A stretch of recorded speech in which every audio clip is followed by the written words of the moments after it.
Most people think that video production is all about the gear and the editing, but productions usually fail or succeed before filming even begins. If you're interested in the systems behind creative production, consider subscribing. I'm Val from Mindfile, and behind every successful production, there's a solid process keeping everything moving forward. Over the years, we've worked on all kinds of productions: brand videos, interviews, marketing campaigns, digital content, and one thing has become really clear. The bigger the project, the more you need a structure to lean on. It all starts with a project brief.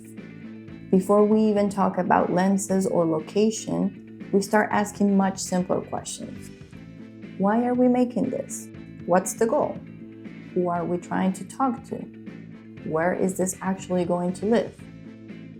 It sounds basic, and it's easy to overlook or even rush through.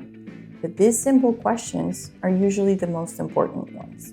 Because if you don't look in those answers early, everything else, the creative, the budget, the revisions, the feedback, it just all gets harder to manage. And today, one video is rarely just one video. It's usually a hero piece, vertical formats, social cuts, website versions, the list goes on. If you don't plan for that early, you end up fixing it in post, which is just code for it's gonna cost more and it's gonna take longer. So instead, we spend the time before to save the headache later. Once that foundation is set, pre-production gets a lot more focused. This is where the idea starts becoming a plan. We're looking at what we need to capture, how the story flows, and what the shoot actually requires logistically. This is also where we make the hard calls. How big is this production really? How many shoot days do we actually need? What kind of crew is appropriate for this specific vibe? And the big one, is all of this doable within budget? Pre-production is basically the process of reducing uncertainty. The more we know going in, the less we have to wing it during film production. And that's usually the difference between a smooth, professional shoot and a total chaotic one. We're not figuring things out on set, we're executing. Now, we could go deep into what happens on set, but that's a whole video on its own. For now, let's just skip ahead to everything that happens after the shoot. In post-production, the challenge becomes managing everything that was created. And that's where organization really matters.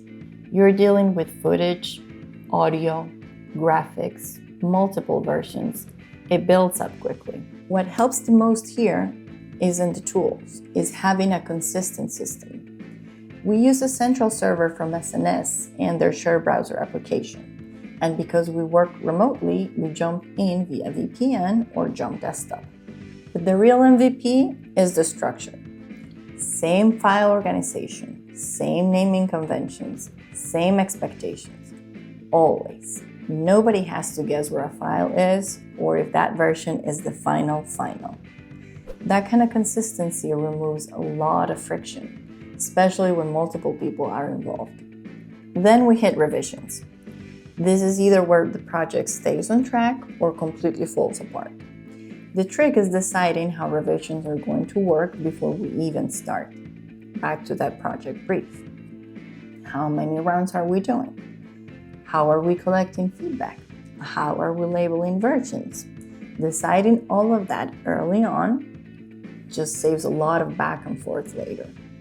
In our case, we use Frame.io for this because it lets people leave notes directly on the video timeline.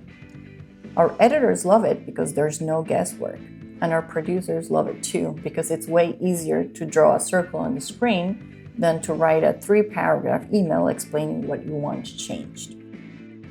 Everything stays in one place: the video, the notes, and the progress. The more projects we work on, the more we realize that smooth productions aren't an accident. They happen because there's a clear process behind the scenes. That kind of structure is what clears the way for creative work to actually happen.